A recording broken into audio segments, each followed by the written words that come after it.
നിങ്ങൾ ആദ്യം തന്നെ ഇതൊന്ന് കാണ്. മതേതരത്തിന്റെ പേരിലായിരുന്നില്ല കൊന്നത്, മതത്തിന്റെ പേരിലായിരുന്നു. ഇങ്ങനെ ആയിരുന്നില്ല സംഗിണി അമ്മച്ചി നിങ്ങൾ ഒരു 2 ആഴ്ച മുൻപ് പറഞ്ഞത്. 2 ആഴ്ച മുൻപ് ഇവളെന്താ പറഞ്ഞതെന്ന് നിങ്ങൾക്കറിയോ? അതൊന്ന് കാണ്. തീവ്രവാദത്തിന് മതമില്ല, ജാതിയില്ല, തീവ്രവാദി തന്നെയാണ്. 2 ആഴ്ച മുൻപ് പറഞ്ഞു തീവ്രവാദത്തിന് മതമില്ല, ജാതിയില്ല, ഒരു തേങ്ങയില്ല എന്ന്. ഇപ്പം മലൻ ടി വി കയറി കുത്തിരുന്ന് പറയുന്നത് മതേതരത്തിന്റെ പേരിലായിരുന്നില്ല കൊന്നത്, മതത്തിന്റെ പേരിലായിരുന്നു. സത്യത്തിൽ നിങ്ങളെ പോലുള്ള സംഗിണിമാരൊക്കെ സൈക്കോകളാണോ എന്ന് പോലും നാട്ടുകാർ ചിന്തിച്ചു പോകും. നിങ്ങളാണ് പറഞ്ഞത് 2-3 ആഴ്ചകൾക്ക് മുൻപ്, അതായത് പഹൽഗാം ആക്രമണം നടന്ന സമയത്ത് പറഞ്ഞ ഡയലോഗാണിത്. തീവ്രവാദിക്ക് ഒരു മതമില്ല, ഡെവിൾസ് മൈൻഡ് എന്ന് പോലും അവരെ നമുക്ക് പറയാൻ പറ്റും. ഇതേ നുസ്രത്ത് ജഹാൻ അമ്മച്ചി ജനൻ ടി വിയിലെത്തിയപ്പോൾ അവിടെ വർഗീയത പറയണമല്ലോ. വർഗീയത പറയാത്ത ആളുകൾക്ക് അവിടെ സ്ഥാനമില്ലല്ലോ. അതുകൊണ്ട് തന്നെ അവിടെ പോയിട്ട് പറയാണ് തീവ്രവാദി മതം വളർത്താൻ വേണ്ടിയിട്ടാണ് പഹൽഗാം ആക്രമണം നടത്തിയതെന്നൊക്കെയാണ് ഈ സംഗിണി അമ്മച്ച പറയുന്നത്. അപ്പൊ നമ്മുടെ ഈ സംഗിണി അമ്മച്ച് ഇന്നലെ മലൻ ടി വിയിൽ കയറി കുത്തിരുന്ന് കുറെ പൊട്ടത്തരം തുപ്പിയിട്ടുണ്ട്. അത് അവരുടെ ഫേസ്ബുക്ക് പേജിലൂടെ അവർ ഷെയർ ചെയ്യുകയും ചെയ്തിട്ടുണ്ട്. അപ്പൊ അതിലുള്ള കുറച്ച് ഭാഗങ്ങളൊക്കെ കണ്ടിട്ട് നമുക്ക് നുസ്രത്ത് ജഹാൻ അമ്മച്ചിക്ക് കുറച്ച് മറുപടി എടുക്കാനുണ്ട്. പിന്നെ ഒരു വർഗീയത മാത്രം തപ്പുന്ന ഒരു ഊളുണ്ടല്ലോ, നമ്പ്യാരോ, ആ ജനൻ ടി വിയിൽ കയറി കുത്തിരുന്ന് പൊട്ടത്തരം തുപ്പുന്ന ഒരാള്, അതന്നെ ഞാൻ ഉദ്ദേശിച്ച ആൾ, അത് തന്നെ. അയാൾക്കും കുറച്ച് മറുപടി എടുക്കാനുണ്ട്. എന്തായാലും നമുക്ക് ഈ 2 വീഡിയോ, ഇത് രണ്ടും ഒരു വീഡിയോ തന്നെയുള്ള സംഭവമാണ്. ഇതിന് 2നും കുറച്ച് മറുപടി എടുക്കാനുണ്ട്. അനിൽ നമ്പ്യാറിനും നുസ്രത്ത് ജഹാനും 2ആൾക്കും കുറച്ച് മറുപടി എടുക്കാനുണ്ട്. അപ്പൊ നമുക്ക് ആദ്യം തന്നെ നുസ്രത്ത് ജഹാൻ അമ്മച്ചി എന്തൊക്കെയാണ് പറഞ്ഞിട്ടുള്ളത് എന്ന് കേട്ടോക്കെ. കുറച്ച് ഫയറാണ്, വേറെ ഫയറല്ലോ. സംഖ്യകൾ പറയാൻ ഇത് വൈൽഡ് ഫയർ എന്ന് പറയും. എന്തായാലും നമുക്കൊന്ന് കേട്ടോക്കാം. 6 വയസ്സിൽ മദ്രസിൽ പോയപ്പോ എന്റെ മദ്രസ എന്നോട് മലയാളം എന്നോട് പറഞ്ഞത് കാഫിറുകളായി പോകുന്നു ഇംഗ്ലീഷ് മീഡിയത്തിൽ പഠിച്ചാല്. ഇംഗ്ലീഷ് മീഡിയത്തിൽ പഠിച്ചു കഴിഞ്ഞാൽ കാഫിറായി പോകുന്നത് ഏത് ഉസ്താദാണ് നിങ്ങളോട് പറഞ്ഞത്? എന്റെ രൂപ ശരിയാണെങ്കിൽ ഇത് ജനൻ ടി വിയിൽ എഴുതി കൊടുത്ത സ്ക്രിപ്റ്റ് ആയിരിക്കണം. കാരണം അവരാണ് ഇതേപോലത്തെ പൊട്ടത്തരമൊക്കെ ജനങ്ങളുടെ വീട്ടിലോട്ട് എത്തിക്കാൻ വേണ്ടിയിട്ട് ശ്രമിക്കുന്ന ആളുകൾ. അതിന് നുസ്രത്ത് ജഹാനിലൂടെ ഇവര് സാധിച്ചു എന്ന് തന്നെയാണ് എനിക്ക് തോന്നുന്നത്. അല്ലാതെ ഒരു ഉസ്താദും പറയൂല ഇംഗ്ലീഷ് മീഡിയത്തിൽ പഠിച്ചു കഴിഞ്ഞാൽ കാഫിറായി പോകുന്നത്. എന്താ പറയുന്ന അമ്മച്ചി, പറയുന്നതിൽ എന്തെങ്കിലും ഒരു കാര്യം ഉണ്ട് എന്നെങ്കിലും ഒന്ന് ചിന്തിച്ച് നോക്കിയിട്ട് പറയണം കേട്ടാ. അല്ലാതെ വായിൽ തോന്നുന്നത് വിളിച്ച് തുപ്പല്ല വേണ്ടത്. ഇംഗ്ലീഷ് മീഡിയത്തിൽ പഠിച്ചു കഴിഞ്ഞാൽ കാഫിറായി പോകുന്നത് നിന്നോടാരാണ് പറഞ്ഞത്? വെറുതെ പൊട്ടത്തരം തുപ്പല്ലേ? പെണ്ണുങ്ങൾ മറുപടി കൊടുക്കണം. ഭാരതാമ്മയുടെ നാട്, ഭാരതം എന്ന് പറഞ്ഞാൽ സ്ത്രീയെ ബഹുമാനിക്കുന്ന നാട് ആണോ? ഭാരതം എന്ന് പറഞ്ഞു കഴിഞ്ഞാൽ പെണ്ണുങ്ങളെ ബഹുമാനിക്കുന്ന നാടാണോ? എന്നിട്ടല്ലേ അതേ നാട്ടിൽ മണിപ്പൂരിൽ 2 സ്ത്രീകളെ ഉടുതുണിയില്ലാതെ നടത്തിച്ചത് നിങ്ങളെ കൂട്ടത്തിലുള്ള തെണ്ടികൾ, ചാണക സംഖ്യകൾ. അങ്ങനെ ചെയ്തിട്ടില്ല എന്ന് നിങ്ങൾക്കാർക്കും നിഷേധിക്കാൻ പറ്റില്ല. അതേ ഇന്ത്യയിലുള്ള സംഭവിക്കുന്ന സംഭവം തന്നെയാണ്. ഇതേപോലെ സ്ത്രീകൾക്ക് എതിരെ ഏറ്റവും കൂടുതൽ ആക്രമണം നടക്കുന്ന ഒരു രാജ്യമാണ് ഇന്ത്യ.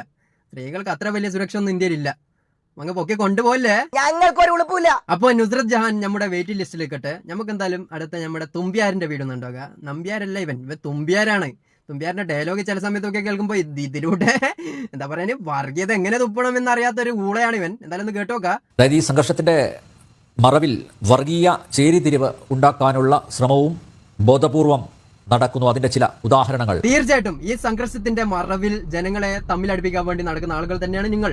അതിന്റെ ഏറ്റവും വലിയ ഉദാഹരണമാണ് ജനൻ ടി വിയിൽ മെയിൻ ആയിട്ടുള്ള ആളായിട്ട് നിങ്ങൾ ഇങ്ങനെ കുത്തിരിക്കുന്നത്. ഈ ജനൻ ടി വിയുടെ ആശയം തന്നെ എന്തെന്നാ, ജനങ്ങളെ തമ്മിൽ കൂട്ടിയടുപ്പിക്കാന്നുള്ള ഇതാണ്. അങ്ങനെയുള്ള ആളുകൾ നിങ്ങളുടെ കൂട്ടത്തിലുണ്ടല്ലോ. അങ്ങനെയുള്ള ആളുകളെ മാത്രമല്ലേ നിങ്ങൾ സെലക്ട് ചെയ്ത് നിങ്ങളുടെ ചാനലിലോട്ട് കൊണ്ടുവരുന്നുള്ളൂ. നിങ്ങളുടെ ആങ്കർമാരൊക്കെ ശ്രദ്ധിച്ച് നോക്കിയാൽ വ്യക്തമായിട്ട് മനസ്സിലാവും. മനസ്സിൽ നിറയെ വർഗീയത നിറഞ്ഞിട്ടുള്ള വർഗീയ വിഷയങ്ങളാണ് നിങ്ങളുടെ ചാനലിൽ കൂടുതലായിട്ടുള്ളത്. അതിവിടെയുള്ള ബുദ്ധിയുള്ള ജനങ്ങൾക്ക് എല്ലാവർക്കും മനസ്സിലാവുന്നുണ്ട്. നിങ്ങളെ പോലെയുള്ള ഊളകളൊക്കെ ഉള്ളതിനെ കൊണ്ടാണ് BJP കേരളത്തിൽ വളർന്നു വരാത്തത്. ജനങ്ങളുടെ മനസ്സിൽ എങ്ങനെയെങ്കിലും വർഗീയത കുത്തിക്കയറ്റാൻ വേണ്ടി ശ്രമിക്കുന്ന ആളുകളാണ് നിങ്ങൾ. അതിവിടെയുള്ള ആരും നിഷേധിക്കുന്നില്ല, നിഷേധിക്കാനും നിൽക്കണ്ട. അതാണ് സത്യം. ഏറ്റവും വലിയ വർഗീയവാദികളുടെ കൂട്ടത്തിൽപ്പെടുത്തേണ്ട ആള് തന്നെയാണ് നമ്മുടെ തുമ്പ്യാരു. നമ്പ്യാര് വെയിറ്റിംഗ് ലിസ്റ്റിലേക്കട്ടെ. നമുക്ക് നുസ്രത്ത് ജഹാന്റെ വീഡിയോ തന്നെ കണ്ടിന്യൂ ചെയ്യാം. ഞാൻ മഹാത്മാ മോദി എന്നൊരു പുസ്തകം കഴിഞ്ഞ വർഷം വേൾഡ് ബുക്ക് ഫെയറിൽ പ്രകാശനം ചെയ്തപ്പോ എനിക്ക് കിട്ടിയ തെറിവിളി എത്രയും അറിയാം. മഹാത്മാ ആക്കി ഞാൻ മോദിയെ. വെറുതെ അല്ല ജനങ്ങളെല്ലാവരും തെറി വിളിച്ചത്. മഹാത്മാഗാന്ധി ആക്കി പോലെ മോദിയെ, RSSന്റെ ഒരു നേതാവിനെ മഹാത്മാ ആക്കാൻ വേണ്ടി ശ്രമിച്ചു കഴിഞ്ഞാൽ ജനങ്ങൾ അടങ്ങി നിൽക്കുമെന്ന് നിങ്ങൾക്ക് തോന്നുന്നുണ്ടോ? കാരണം അവരുടെ മനസ്സിലൊക്കെ വർഗീയതയാണ്. അങ്ങനെയുള്ള ആളുകളെ മഹാത്മാവാക്കാൻ വേണ്ടി ശ്രമിച്ചു കഴിഞ്ഞാൽ ജനങ്ങളെ തെറി വിളിച്ചിട്ടില്ലെങ്കിൽ അതിശയുള്ളൂ. മനസ്സിലായോ? ശ്രീമതി നുസ്രത്ത് ജഹാൻ, ഈ സുദർശന ചക്രം എന്നൊന്ന് പറയുന്നത് ഇവിടെയുള്ള പാക് അനുകൂലികൾക്ക് ഇഷ്ടപ്പെടുന്നില്ല കേട്ടോ. പാക് അനുകൂലികൾക്ക് മാത്രമായിരിക്കില്ല സുദർശന ചക്രം എന്നുള്ള പേര് ഇഷ്ടപ്പെടാതെ നിൽക്കാൻ. മതേതരം കാത്തു സൂക്ഷിക്കുന്ന ആളുകൾക്കും അത് ഇഷ്ടപ്പെടണമെന്നില്ല. കാരണം ഏതെല്ലാം ഒരു ബുക്കിലുള്ള ഏതോ പേര് കൊണ്ടിട്ടിട്ട് S-400 എന്ന് പറയുന്ന മിസൈൽ ഡിഫൻസ് സിസ്റ്റത്തിനെ പോലും മതം കലർത്താൻ നോക്കുന്ന നിങ്ങളെ പോലുള്ള ഊളകളൊക്കെ കാണുമ്പോൾ ജനങ്ങളെ വിമർശിക്കും. അത് പാകിസ്ഥാനോടുള്ള കൂറ് കൊണ്ടെന്നല്ല. ഇതിലും മതം കുത്തിക്കയറ്റാൻ നോക്കുന്ന നിങ്ങളെ പോലുള്ള ആളുകളൊക്കെ കാണുമ്പോൾ ജനങ്ങൾ വിമർശിക്കും. അത് പാകിസ്ഥാനോടുള്ള അനുകൂലമായിട്ട് മതേതരം കാത്തു സൂക്ഷിക്കുന്ന എല്ലാവരും വിമർശിക്കും. X-400 അത് മതി, അല്ലാതെ സുദർശന ചക്രം ഓടവേ. S-400 അത് മതി. മൗലവിയെ പോലുള്ള ദേശസ്നേഹികൾ, ദേശീയ ബോധമുള്ളവർ ഈ മുഖ്യധാരയിലേക്ക് കടന്നു വരുന്നത് വലിയ സന്തോഷം ഉണ്ട് അല്ലെ?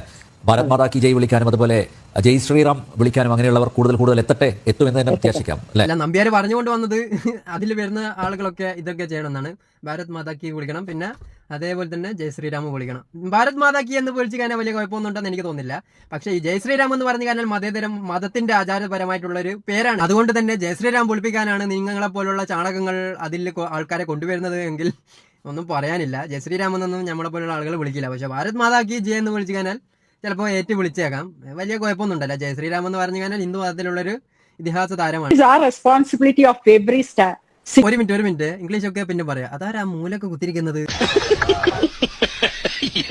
നമ്മുടെ ആകാശമല്ല, അത് ആകാശം ഒരു മറ്റേ ചാനലാണ്. ഈ എന്താ പറയാ, ന്യൂസ് 8, പിന്നെ അതേപോലെ തന്നെ മാലൻ TV, പിന്നെ അതേപോലെ തന്നെ ABC മലയാളം, ഇതേപോലത്തെ വർഗീയത മൂത്ത് നിൽക്കുന്ന ചാനലുകളാണ് കൂടുതലായിട്ട് ഈ ചാണകപ്പണിക്കരെ കാണാറ്. അപ്പോൾ ഇതിൽ നിന്ന് തന്നെ നിങ്ങൾക്ക് ഒരു കാര്യം മനസ്സിലാക്കാൻ സാധിക്കുന്നുണ്ടാവും. ഇതൊരു തീട്ടസംഖി, വേറൊരു സംഖ്യയല്ല. ചാണകസംഖ്യ എന്ന് വിളിച്ചിട്ട് അത്ര ബഹുമാനം പോലും കൊടുക്കേണ്ട ആവശ്യമില്ല. അപ്പോൾ ആ തീട്ടസംഖി പണിക്കർ, ആകാശു, അങ്ങനെ തന്നെ വിളിക്കാനാണ് എനിക്ക് ഇഷ്ടം. അപ്പോൾ ഇതിൽ നല്ല ഇവിടെ നമുക്ക് വീട് കാണാം.